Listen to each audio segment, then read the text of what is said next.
Hello. Hello. Hi. Hello. I'm a fan of the tick. Issue 1, black and white. Wow, wow, we're old.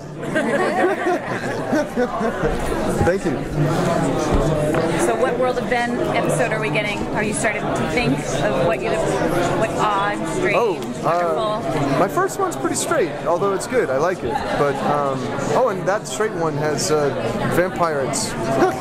Vampirates? Yeah. Nice, there you go. But that's pretty straight, in that it's vampires and boats. That's not much. I haven't really, I mean, I have crazy ones, but they're not fully, like, loaded yet. Gotcha. We always talk about the Golem. I've been talking about the Golem again. Yeah. That one's starting to bug me again, so it might happen. Yeah. Thanks for asking. And how are you? I'm good. I'm very good. Good to see you. We know that the angel numbers have dwindled. Yes. Is there any chance that Bobby might perhaps be recruited into the angel army? Well, metaphysically, that would be an interesting. I mean, he could be conceivably employed by them or exploited by them, right? We would assume, if his soul has gone to heaven, which is one outcome one might assume would happen when a ghost moves on. Yeah, the angels are down but not out for the count, basically, and they have had a lot of growing up to do. And in a way, they're another species who's been forced to grapple with free will, and it's really been a real problem for them. And now they have to figure out what they want to be now. And Cass is a part of that, whether he wants to be or not. And we know that the angels actually have only occasionally had humankind's sort of interests in mind. So when they start to arrange themselves around a new agenda, we'll have to wait and see what that is, how dangerous it is to our people.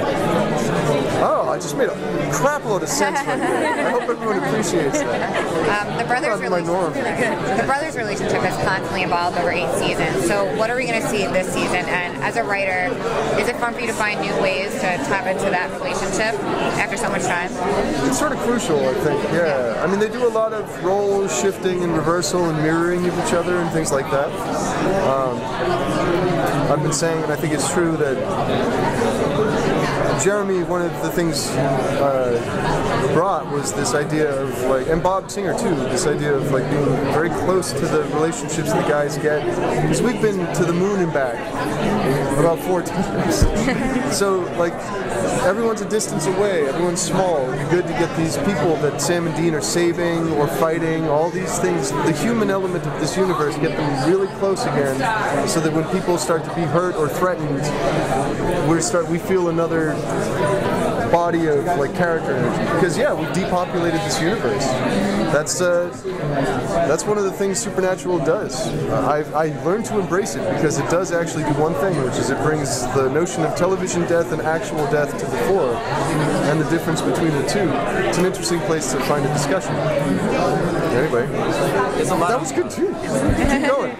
There's a lot of mythology in the show. Supernatural's covered things from, like, religion or witchcraft to gods, monsters. Is there a particular mythology that hasn't been incorporated into the show that you would personally like to see make it into this season? Or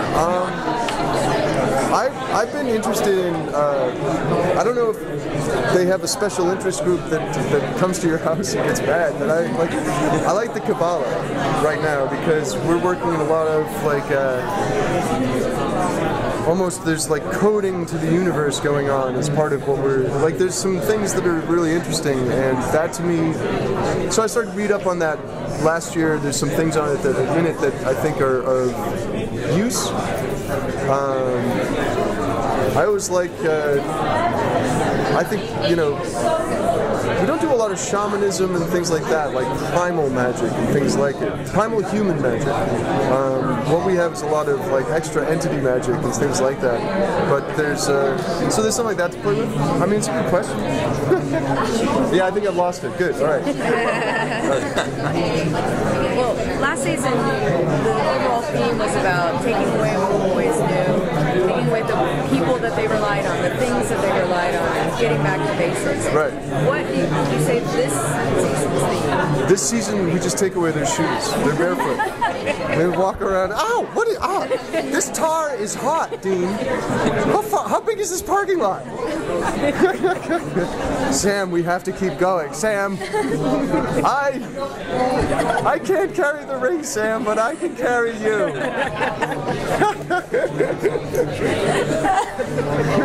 Along those lines. No, like in a way, taking stuff back requires giving stuff back. That's part of why the relationships, the closeness. It's new. This is a forest fire comes. New trees have to grow, new ground, new things. Life returns, or the story ends. So this is that time. But then also demons and look out, get down. Will we see the see the physical embodiment of God appear? I love that this is a show where that question comes up, and not for the first time. I don't think, personally, I feel like Chuck was the biggest tulpa in the history of humankind. He was a thought projection. Didn't got a human face. Otherwise, that's weird. I think that a localized expression of God is sort of somewhat primitive, and that we're probably, if we do anything, that's why the Kabbalah to me is interesting. It's like God is in the details, although the devil's in the details too. That's where it is. But yeah, I think between this season and when we pull the ripcord, we will be discussing God more, because it turns out we're trapped. Like, we've got a massive God machine. That's what this show is about. The two people stuck in a God machine. Was he our friend or she our friend, or was this just a terrible college hazing? Are we going to get in or not? So that's kind of, it'll come up. I guarantee you. Thank you so much. Thanks. Good to see you. Yeah, good to see you. See you later.